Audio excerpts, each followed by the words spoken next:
बहुचर्चित माळेगाव सहकारी साखर कारखाना निवडणुकीत पहिल्या फेरी अखेर उपमुख्यमंत्री अजित पवार गटाचे 16 उमेदवार आघाडीवर.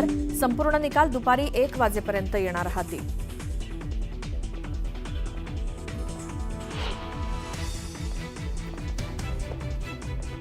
मला असं वाटतं की पहिली, दुसरी, तिसरी, चौथीमध्ये हिंदी असू नये.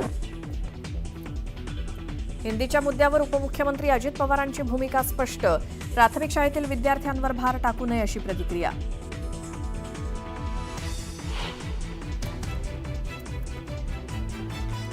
ज्यांना कुणाला वॉच ठेवायचा आहे त्या सगळ्यांना वॉच ठेवण्याचा अधिकार आहे. त्यांचं सगळ्यांचं स्वागत. अजित पवारांच्या अर्थ खात्यावर मंत्र्यांना वॉच ठेवण्याच्या शिंदेंनी सूचना दिल्याची माहिती.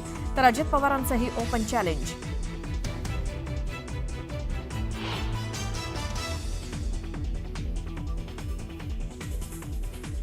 मशिदीवरील भोंग्याच्या मुद्द्यावरती अजित पवारांनी बोलावली बैठक. मुस्लिम समाजाचं शिष्टमंडळ, पोलीस महासंचालक आणि मुंबई पोलीस आयुक्त बैठकीला राहणार उपस्थित.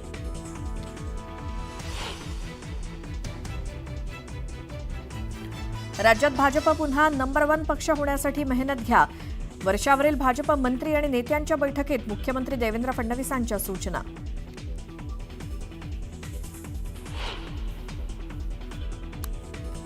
छत्रपती संभाजीनगरमधील उद्योजक संतोष लड्ढ्यांच्या घरावरील दरोडा प्रकरणात मोठा ट्विस्ट. एन्काउंटर झालेल्या अमोल खोतकरच्या बहिणीला अटक. रोहिणीकडे सापडलं 22 तोळा सोनं आणि 7 जिवंत काडतुसं.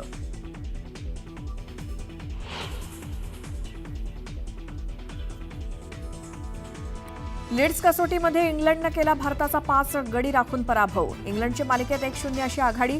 5 शतकं झळकावूनही टीम इंडियाच्या पदरी पराभव.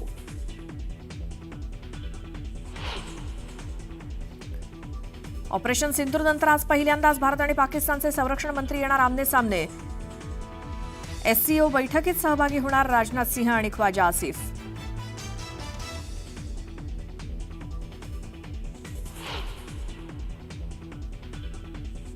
गुजरातच्या अनेक जिल्ह्यांमध्ये पूरपरिस्थिती. सुरत, वापी, वलसाड, अरवल समवेत अनेक जिल्ह्यातील जनजीवन विस्कळीत.